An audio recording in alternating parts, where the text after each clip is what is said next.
So welcome everybody. I'm very excited for this webinar today because it's something I've been thinking about for the last 2 years, and bringing the topic of pregnancy and infant loss into the faith community, doing some education and training for people who are already supporting members of their community who may be going or will go through a loss, and how do we learn more about this experience? How do we know what to say and what not to say during these very fragile times? So I'm Kylie Hanisch. I'm the founder of Return to Zero Hope, and I experienced my own loss of my son, Norbert, in 2005. And so today I am honored to have as my guest Reva Judas. And so Reva and I met through the film Return to Zero. And we've just stayed in contact. And she is the founder of her own organization, NechamaComfort.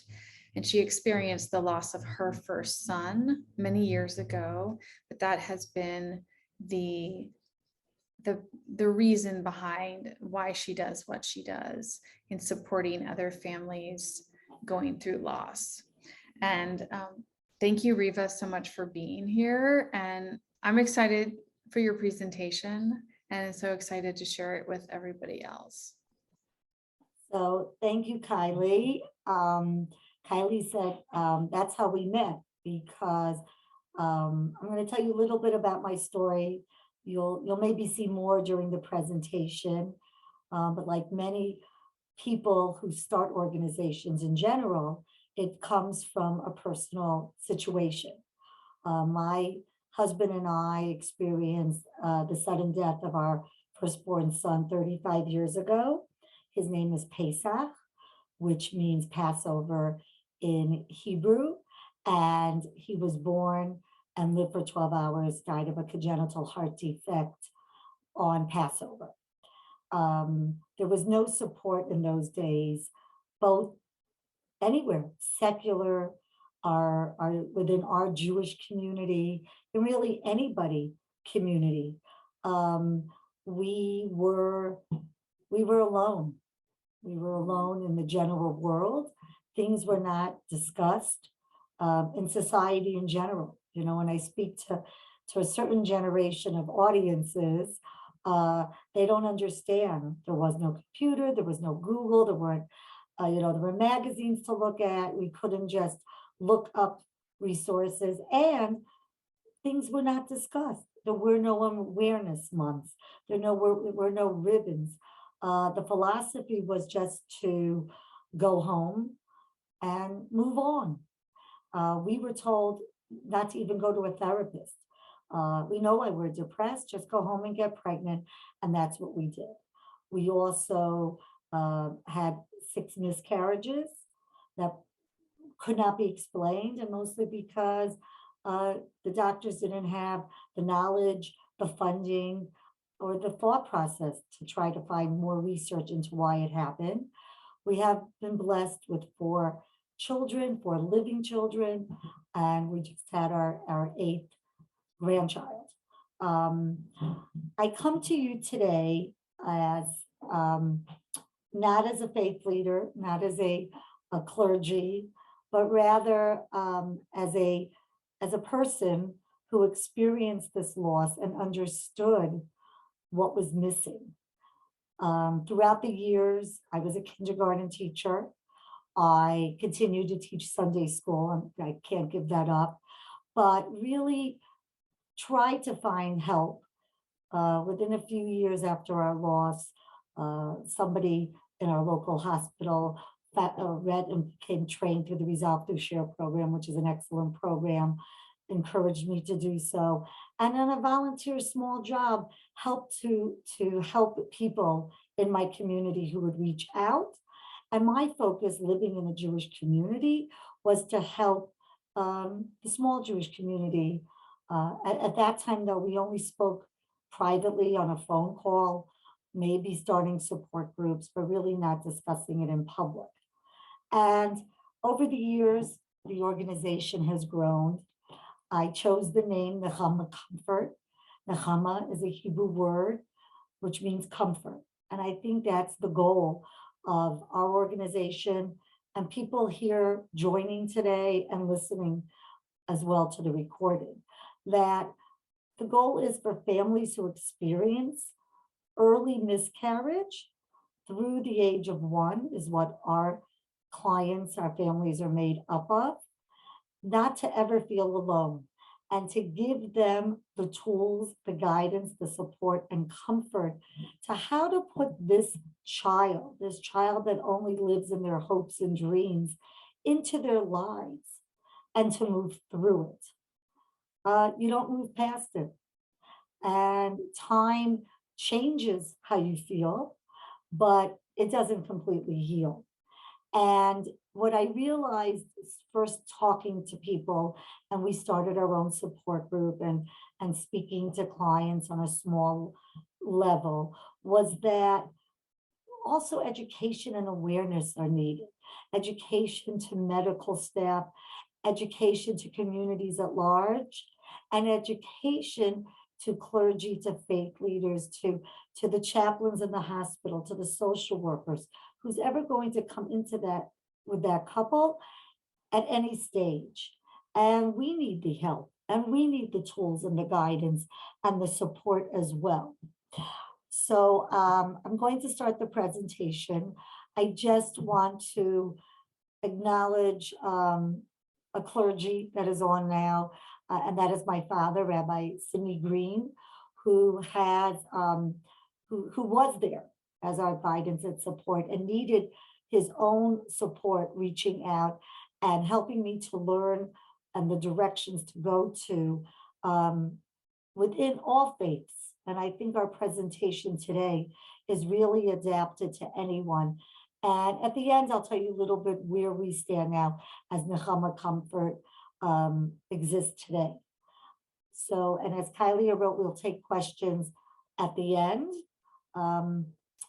And I'll send you my contact information as well as resources that we will be able to do.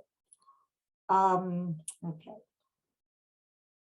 So to make note, this is our first Zoom presentation with our new logo. We actually have our new logo. As you can see, the 2 hearts. For many years, our logo was a tree with my son. It was so important for him to be within the context of our everyday in NechamaComfort. But what I have gained is helping people, is helping me to still go through the journey.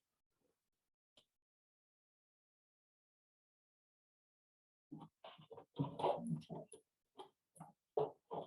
So some of the topics that we're going to go through are, we're going to just understand the grief of what it is, what is pregnancy, infant loss. I see from some of your introductions that you have also gone through or continue going through your journey. What are the effects of grief and spiritual effects, which I think we're all interested in. What that means to move through the grief, as I said, not past it, through it. The rituals, what's our response? How can we be helpful? What do we need to avoid? And just a little bit about NechamaComfort and how we can be a help as well. So really, the phrase that's used, not just with me, but within this community, is that when pregnancy and infant loss ends tragically, they are really our children that that live in our hopes and dreams. And when I say pregnancy, infant loss, I'm referring to early miscarriage, because today couples know they're pregnant the day before they could see, as it said. People are more so on their fertility journeys with all different treatments, infertility, fertility treatments, egg donation, surrogacy, many different ways. So the attachment is connected much quicker than it was not so long ago. As I said, I was a kindergarten teacher, so we did observe that, people play house. And what is that? It's, it begins the journey, the attachment, how it's supposed to be. You'll be the mom, you'll be the dad, 6 moms, 7 dads. We're going to have 4 kids, 2 boys, 2 girls, and they're going to be named after different characters, maybe popular characters or on a TV show, or maybe a Bible story they're looking, or their friends' names. So already the planning starts. And our planning in the world, what is the right way? You know, we grow up and we're going to find our partner, and everything's going to work out dating, and we'll get married when we want, and we'll have our children when we want. People's grandparents, friends are already looking. Are we starting our families? And I think the fact that we're so public with social media now, that, you know, we have our reveal parties. We have, you know, telling everybody, which is the norm almost of the gender we're having. So the attachment is really starting earlier, which means that the losses will be even deeper. So what happens? And that's not how it happens. And I think that unfortunately, the next generation, or the present generation, because of what we've gone through with COVID, understands more about what happens when things happen and we don't expect them, and resilience, and all the buzzwords that we've learned to have in our language. Just quickly, as I said, early miscarriage can be, ectopic pregnancies and medical interruption, terminations, twin and higher birth loss, stillbirth, newborn death, and death within the first year. These are the families that we work with. Statistics which haven't changed really since I began presenting 10 years ago. 1 in 4 pregnancies results in miscarriage, 1 million every year in the US, and 26,000 stillbirths every year. Every community is affected. And as just a note, I know Kylie and Return to Zero Hope and our organization and many others have been sharing information for the Shine for Autumn Stillbirth Act that is presently in the Senate. So if you need more information, reach out to us or take a look and see how you can help. And what's grief? Really, we know the stages of grief. We all studied the book and learned, and we know that it doesn't go in a linear order anymore. But what makes it unique with pregnancy infant law? As I said, it's related to attachment, and there are a lot of levels of the attachment. Seeing that pregnancy test, that positive test, seeing the sonogram pictures, which are so real now, feeling the movement and being so self-conscious of the movement. We're told for pregnant women now to be on top of things to avoid stillbirths. That's what they call kick counts. So we're so into, are we feeling the baby showers, not just the registries, buying everything, setting up the nursery, giving birth. And just stopping one moment, which to me is so common now that I have to remember to say it. Everything that we're discussing today and throughout our help, we must remember that there are 2 people involved in the loss, both partners, both spouses, both men and women. And there is a little difference that we'll talk about, but most of the things we're discussing affects both parents. And why is it different again? What is different about this grief to keep in mind? Children bury parents. Parents don't bury children. It's unexpected and sudden, even though today, in the medical world, parents are given a little bit more notice, meaning, especially if they're high risk or they're going through infertility treatments, that it used to be you had a miscarriage, you did the D&C immediately or the next day. If they found out there was no heartbeat, you went in immediately to deliver. But now, for a variety of reasons, families are given more time which means they have more time to make decisions as well. And because of medical knowledge, the parents sometimes are given the choices what to do. And that's given more time. So really, in your position, it's having to get an understanding of that as well. That parents are giving time to sort of begin the grief process, having to make the additional the difficult decisions and planning for what's going to be happening in the next not so distant future. What else makes a difference is there aren't, concrete mementos that we have, family pictures that, you go to a funeral now, you go to a house of mourning, you go to a memorial services, everything is out there, so I think that's something we don't have as much of. People in general, as we all know, are uncomfortable discussing loss and death, and families are expected to go on and get over it and move on. This picture is shown a lot, and it just really shows how many women feel physically and emotionally, and men feel it as well. And also to make note here, the extended family, grandparents. Grandparents are younger and very involved in families, siblings of the couple, other children involved, good friends, community, their houses of worship, their places of work. So this picture really depicts how the couple is feeling. And what's the effects of grief? Same effects that happen with any type of trauma, tragedy, or loss, that you as community leaders should really focus on. Physical, and now after COVID, we all know the signs: fatigue, restlessness, headaches, loss of appetite. Emotional, like I said, their stages are there, definitely not in order, and definitely not necessarily happening to the couple at the same time. So two people grieving the loss of their baby, of their child, can feel very differently, which makes it important to keep in mind when helping this couple. And you could feel one way in the morning and feel a different way in the afternoon, and that's okay.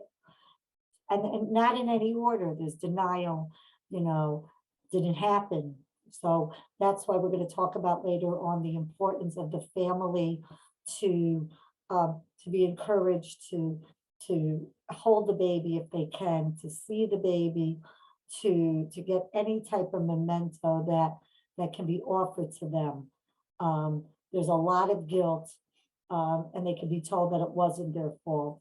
And even if they get a medical reason, about 50%, there are, between testing, autopsies, things that can be told to the family, but we still have a lot of information. We don't know why things happen. But it could be, I shouldn't have eaten that. I shouldn't have flown. I shouldn't have exercised. I shouldn't. The anger and the sadness and depression, the sense of failure. Look what my body did, or look what my body couldn't do. Will I be able to get pregnant again?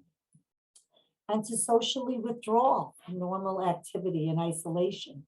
And we see these, especially within our communities that we are involved in, that they will maybe want time to be alone or not. And we'll discuss that in a little while as well. But to remember, this is going to happen, and it's going to happen for a while. You, as a leader, as a someone working with families, need to understand how long is too long. What are the signs that something is more serious? When do I need to refer them to their doctors, to their therapists? But it's going to take a year, which is the norm, to get back to complete what the regular world is, but it's their new norm. Everyone experiences it on their own timeline and in their own way. And this is what it looks like. This is what people are feeling like. It's your personal cloud. And after the first few weeks, month, even a few months, when everybody's being physically around you, emotionally supportive, the meals, what I learned when I was trained through the Resolve Through Share program, where there are people coming from all different types of communities, backgrounds, religions, cultures. Food is a common denominator. So the food and the meals and everything that we're offering to share and to do is there, the other babies in the carpools, but then it stops.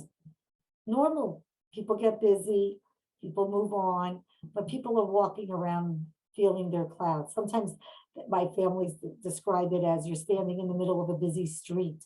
Traffic is going back and forth, and it's difficult. It's difficult. Spiritual effects. So I think, when Kylie and I talked about this program and she invited me to come on, I was also very excited. I've been doing this for a while, and I'm still excited when we have one person to share the information with, because it's so important. So definitely, I invite all of you to share what we're about to say, and understanding what the families are going through, and specifically to this community. We've been giving this. I've been giving this presentation to rabbis and clergy of all different denominations of Judaism. So that's a wide range, and now we've been really expanding it to peoples of all faith. And there's so many common denominators, and spiritually, some of these effects would happen. People are going to question their core beliefs, how they were raised. It wasn't supposed to happen like this. Even though if you read the Bible, the first stories are all about people not being fertile and praying, and people and worlds being destroyed. And it's an interesting concept to see. People are going to be angry with God, because it's easy to be angry at God, especially if they don't have even if they have a medical diagnosis or not. And then, or you could be afraid, if I'm angry at God, it's going to get worse. I won't be able to have more children. Some people are overly, become overly spiritual and embrace the religion, or they maybe have not been on such a dedicated path of openly, going to their houses of worship and prayer, religious gatherings, holidays. So you can really, people can go towards it, continue if that helps them in general. If they're observant religious people, then they may embrace it, or people may turn away from it. And it's important. What I find is sometimes I get phone calls from family members or community leaders or faith leaders or friends that say, we're worried so and so hasn't been to the house of worship in a little bit, or they didn't show up, family, they didn't show up for the holiday dinner. And I tell them, they'll say it's been 5 months, and I switch it and I said, but it's only been 5 months. And the truth is, it may or may not change, and we have to work. That's why a lot of this is general philosophies, general advice, but we have to remember that a lot of it is on an individual basis, and that's what you need to speak to the couple about, what's happening in their lives, and use their religious observance, the religious understandings, to talk and keep the communication open. Sometimes rituals can be unbearable. I mean, all of our holidays, no matter which holidays we are, center around kids. Adult children are there, families. We look at the commercials on TV. We look at the Norman Rockwell, commercials. Besides the family holidays, then we have Mother's Day and Father's Day and Grandpa, all the Hallmark holidays that have been added to it as well. And we may find when losing a child this way that we don't connect with other people. We feel we're different. People are staring at us. So they may want to distance themselves from the community. And not, like I said, non-religious people may come to you searching for answers. So they can do the things the right way now. But we all know that we don't have all the answers. So it's really important I'm glad you're all on today to start the conversation and to get comfortable. And what are the challenges? As we said, both partners are grieving and they do it differently. It's hard to discuss loss, especially couples who don't share their pregnancy news. So then they have to tell people that they're pregnant and they've lost the baby all in one breath. So loss can bring people together, but sometimes, relationships between the couple or family dynamics, extended family dynamics, that if it's being negative and it existed before, will definitely magnify. And it's because it's so individual, and because we're in these positions, sometimes it's hard to know what will be most helpful. And we may say the wrong thing, and that's okay. That's okay. So how do we move through the grief? As I keep repeating, and I wrote it here, and it's so important, and people I speak to and my family can repeat, you're not going to get over it. You're going to move through it. You're going to find the child, which we did, our son, who was our firstborn, all of my children now who are grown and have families of their own, they always knew about their brother. And through the rituals that we were going to discuss that we've done, and that he was a part of our lives and continued to be there. So moving through it requires time and advice, and that's with the role that you could come in to sort of oversee it. The first and very difficult thing is accepting the reality of the loss. That's why, depending on the states and the normalcy or the time that the loss is occurring. So starting now, I think it's 23 weeks, the families, if the baby is being delivered, they encourage the woman to deliver the baby. And at first that sounds very harsh. They just want to be put to sleep and have that baby taken out. But for medical reasons, you don't want to have surgery. It can cause other infections unless it's medically needed. It's important for them to also emotionally deliver the baby, to understand what is going through it, to hold the baby, to have pictures taken of the baby. If it's too difficult for the family, then the hospitals are amazing now. They have the pictures taken. It's very easy now with cell phones. Memory boxes are produced with handprints and footprints. And even earlier than that, if the baby is delivered and there's some type of picture to be taken, it will be. The sonograms, though, are so realistic, so early, so that's all part of that. So that's important too, to understand the loss, having something concrete, having a burial. And really that can be offered at any stage of a loss or something. We're going to talk about mementos. Is important to accepting the loss and working through the pain, adjusting again to their new normal. And not only the memories of their baby, but what their old normal would look like. So that can mean changing their plans. Sometimes people find out, especially with their first pregnancy, that they may have to have their child in other ways, other fertility ways.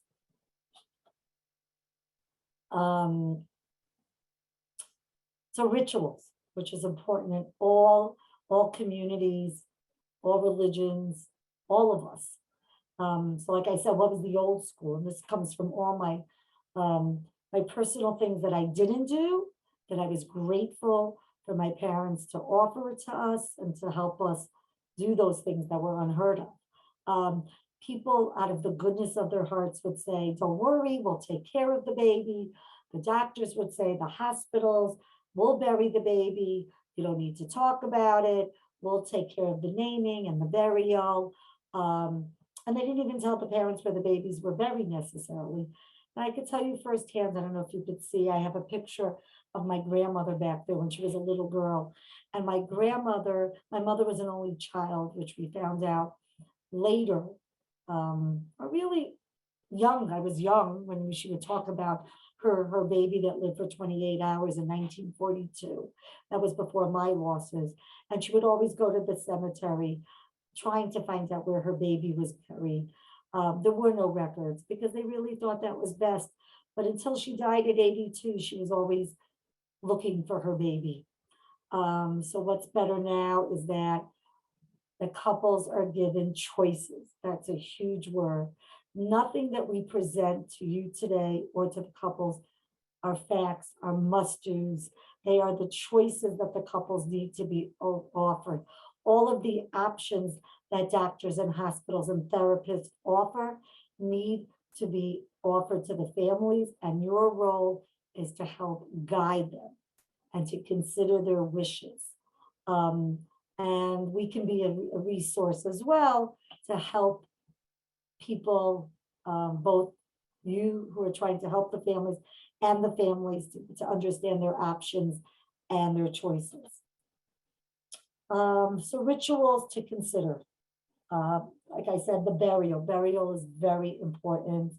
Preparation for burial, which is interesting. My son is buried in a small Jewish cemetery in a little town called Reading, Pennsylvania. My father was the rabbi at the time. That could be another discussion if you're interested in that. And when I look at the old, where he's buried is an older cemetery, there are headstones, beautiful. There's one that's right near him with a lamb of where babies were buried.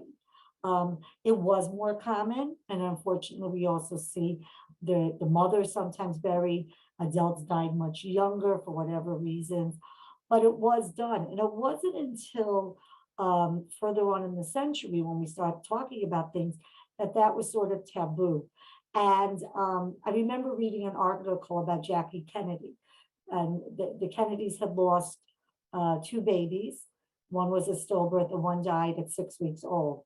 And she discussed how getting over her husband being assassinated was somewhat easier in the sense that the whole world discussed it. There were airports named after him, it was huge. And she lived in a time that they weren't allowed to talk about it. He was running for office, whatever, or it was just the society, we don't talk about it. But when you read her further writings before she passed away, she really talks about a lot about not having that opportunity. Giving the babies names, if the families choose to share it or not, if it's something personal between them, to name the baby at any stage. It could even be a nickname, something that they were calling the baby, even in early stages.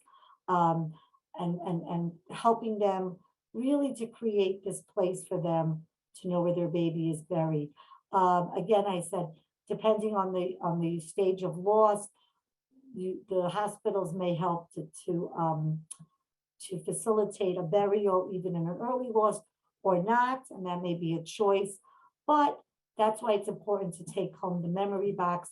If you as a leader, an advisor, can offer to take home that memory box for them if it's too hard, starting rituals, lighting candles, memory objects.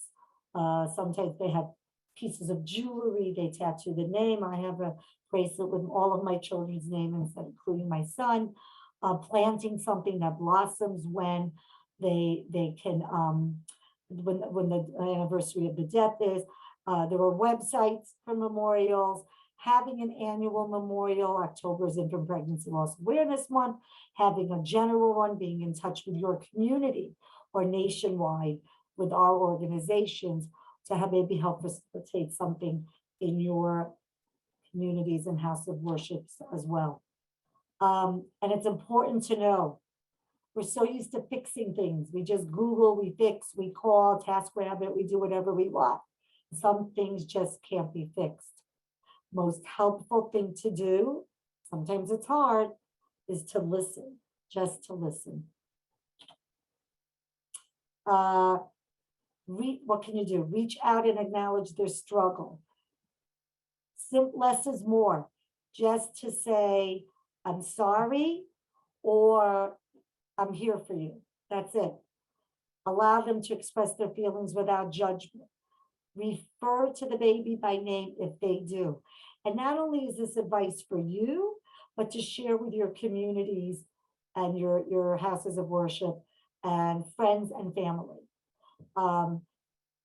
As a leader, find out if their family has a preference. Do they want visitors? Do they want privacy? How do they want the news shared? Do you have a newsletter? Do you have communication? However that is, ask them how they choose to share the information. Reach out to everyone, the husbands, the wives, the grandparents, the siblings, other children.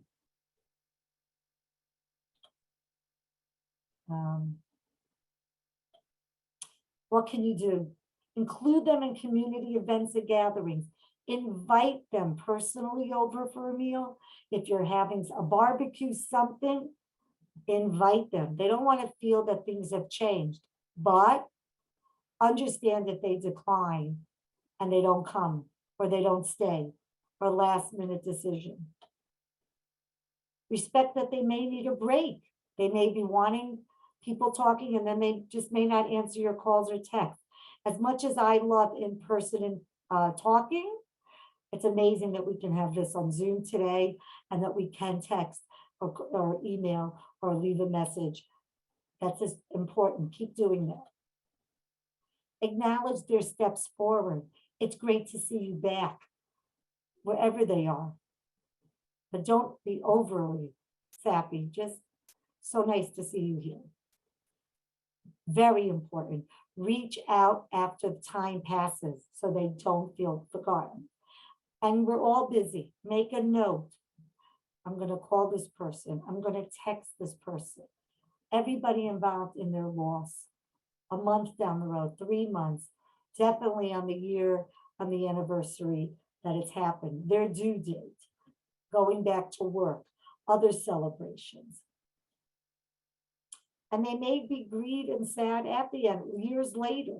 Something may be a trigger that's obvious, Mother's Day, Father's Day, a sibling having a child, even their next pregnancy, which is a whole other topic, pregnancy after loss, being there.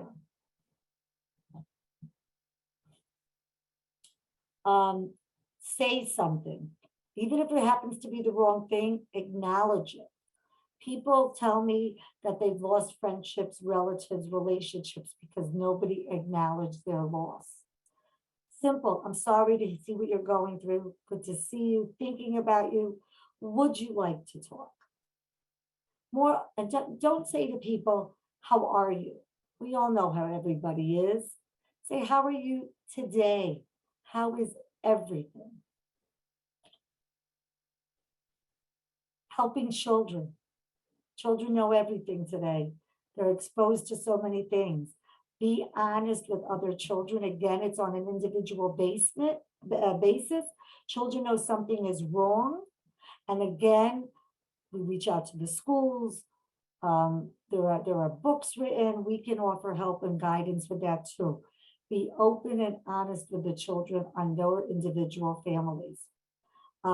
Assure them that the children will be taken care of, that what the baby died from is not contagious. You know, they're very open, especially in the world we live in today.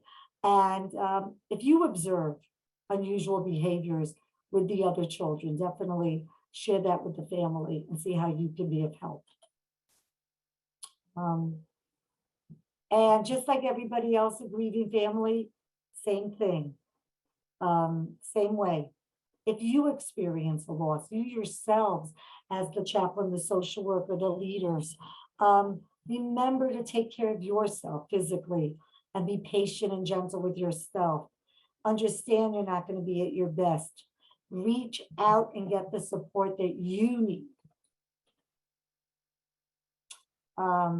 Something big I've been trying to share anywhere any event I go to.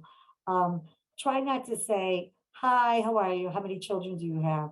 Do you have children? Even if you see somebody in the park with children, maybe it's not theirs. Instead, say, tell me about your family. They can tell you about their cat, their mother-in-law that they're having issues with, or their family. Let's all try to change our thinking, especially in today's world where relationships of family look individual. What can you do now? Be prepared. Make sure your community has the protocols for notification and support. Have a relationship with your funeral home. Make sure the funeral home has what they need. Caskets. The costs range in a variety of ways. I know within our communities, in all types of religions and faith, there are cemeteries that offer their services free of charge. There are baby cemeteries that they can offer. Have those talks now to keep, because many times these families do not have financial means and obviously do not plan for the losses. What to avoid? Don't dominate the conversation. Don't say things like you should be over it by now. Don't avoid them. Change the subject. Give legal medical advice, even if you went through this yourself. And if you are a doctor or lawyer, know somebody. And never talk about other people's tragedies or losses. Don't say, I know how you feel, because you know it's for the best. You could always try again. We don't know that. Nobody here are prophets. At least you have blah, blah, blah. You didn't know your baby because, as we said, you did. It's a test from God. And I want to tell you, these are all real things that have been said to me and to many of our clients. It can only happen to people that can handle it, or you'll see that baby again. This picture says it all. Be a link in the chain of support. So what we do is we offer our, we started small today. We're offering our services to family members and communities. We're not just limited to the Jewish community. That's our focus, because we know so many other people are working in other communities, but let's all work together. And we offer guidance available to you, the clergy, the faith, teachers, leaders, medical staff, funeral directors. We give immediate attention. So if you need help with simple questions or burial arrangements or support we work with families now all over the world.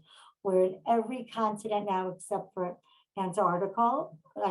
We offer counseling, support groups, peer-to-peer support, medical referrals, therapist referrals, community awareness programs, all on Zoom, but now we're starting to get into communities as well, which we look forward to.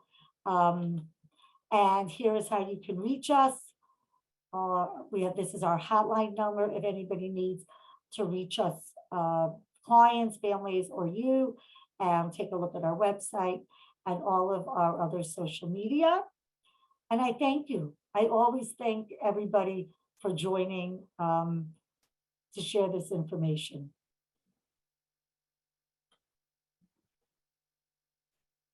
Thank you so much, Reva.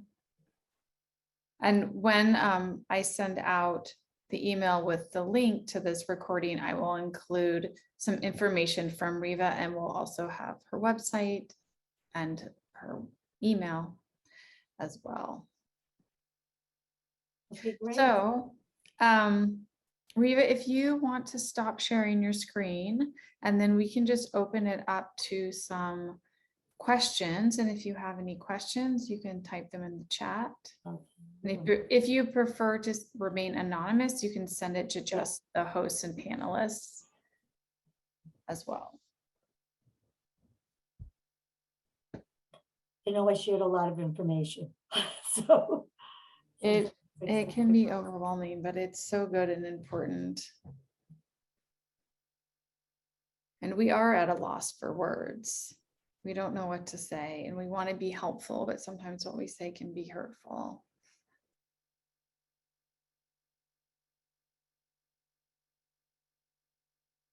Okay, so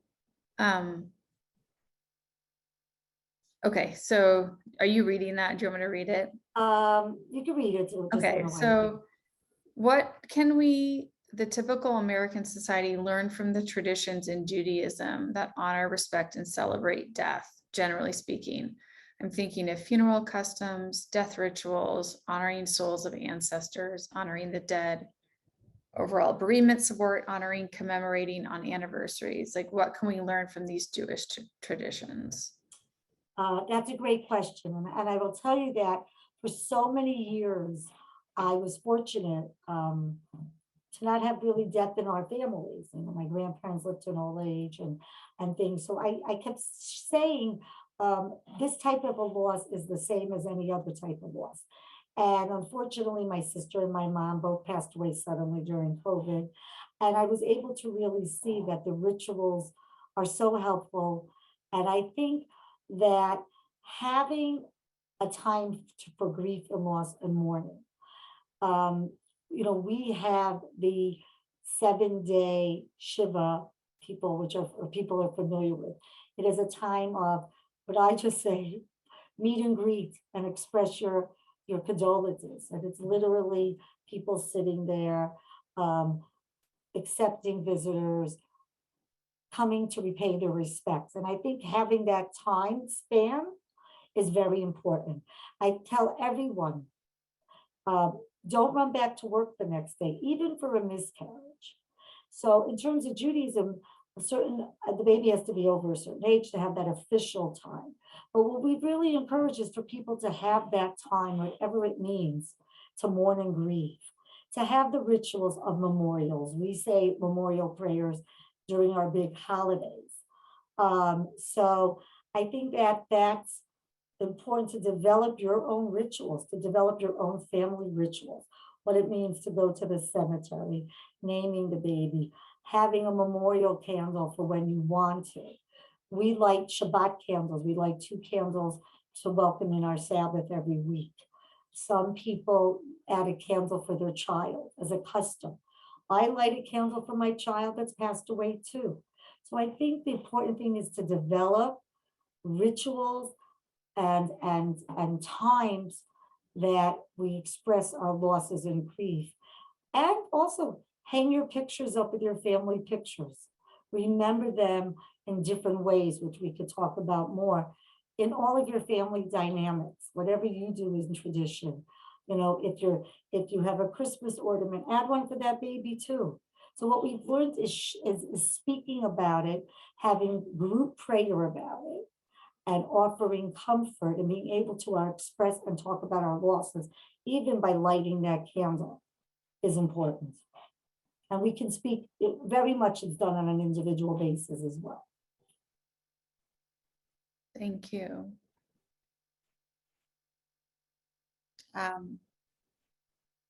Yeah, Hallie's asking, she had HELP syndrome. And so this is not so much for faith leaders, but it is dealing with friends and family. So people repeatedly asking, when are you going to try again? Or when they want you to be happy and want you to have another baby. And in this case, the risk is too high. And so how does one communicate with their community in this situation? So I think that one is to have community awareness education programming beforehand, and that, reach out to me, reach out to you. What we're doing in this platform now is for people to get aware. I think that, I had somebody on our team, one of our case managers, she used to tell people, she had a bunch of fertility issues, and she would go to a family and they'd say, oh, when are you going to be pregnant? And her husband would look at his watch and say, well, if everything works out, maybe 9 months from this morning. And that would shut everybody up. I always tell my clients to have an answer prepared, and we could discuss it. That we have to have people, like I said, stop watching everybody. Everybody has a family. Everybody has their journeys. And our families want our lives to be perfect. And I think we have to educate them. And sometimes it's meaning just having private conversations and saying, our family journey, our fertility journey does not look like maybe yours did, or how I was born. We hope to have a family, but we don't know if we will. So you have to respect what my family dynamics is now. Maybe that's me and my husband. Maybe that's other things. And that's what I think. I think that's what's important. I think that's important that communities become more sensitive, but that we have to be comfortable with ourselves to be open and honest with what people say.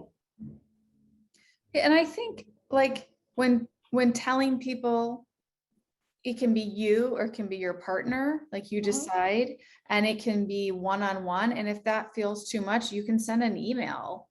For sure now. And just saying, because I think until you say something and educate them, they're going to continue to keep asking. So Yep. Okay, I want to fix it. Yeah, they do. They mean well. They just, I was gonna say that it comes from a place, but we have to share it. Yeah. Okay, I have something else here. From Cynthia, when my husband is preaching on specific topics, he always takes the time out to mention our son Daniel, who died 30 years ago this year, shortly after birth. We have told our children about Daniel so they will tell their future children about their brother, so that he will always live on.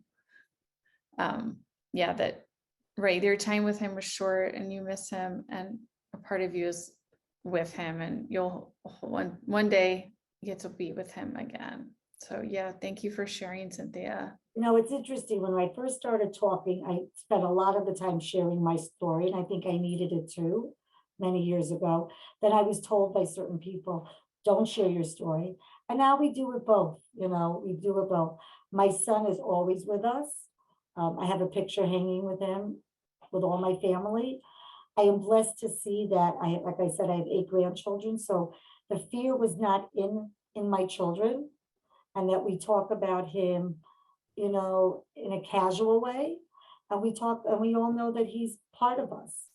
And I think that you and I have discussed this as well. And that there's not a day that goes by that we don't think of him. And I do, we do put we put him in, I'll tell you one ritual. So I just had my 8th grandchild. We have 5 grandsons. And for a baby, when they have a circumcision, the baby is brought into the synagogue or into the house, and the baby's circumcised. And it's a beautiful ceremony. And it sounds, some people, whatever may sound.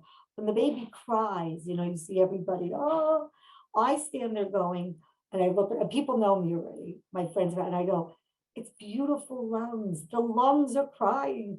The baby is healthy.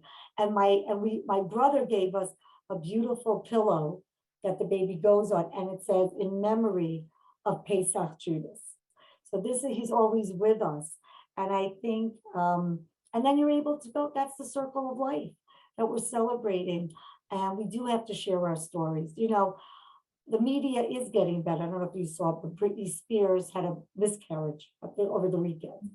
And it was everywhere. It was everywhere. And I woke up and I knew Monday morning all the talk shows would talk about it. So I taped all the channels. They did, which is great.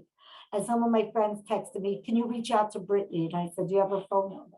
So it's great because they are sharing, and men are sharing.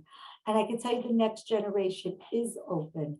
But we need to continue, and I thank Kylie and what she's done, and we've worked together, and watching the two of us grow together and see what else has opened up, and how many, when it started, we were this little small group, and now there's so many. And for you to go, all of you out there who's listening, who's going to hear the recordings, and talk about it, have the preparation, the education, don't be afraid. We've started to go into schools, we talk to high schools, we talk to teenagers when we have premarital, the clergy do premarital discussions with the couples. We talk about that as well as other things that we didn't talk about within relationships. And I think that's what's important to, if you look at our support group, we have families come on Zoom from all realms of Judaism. And now we have interfaith couples and all different aspects. And everybody's there sharing, unfortunately, in this grief. And any other disagreements or differences are out the window. And that's really what we need to get the word out. And I always thank you for having these programs and events, and thank all of you for coming on too. Well, thank you so much, Reva.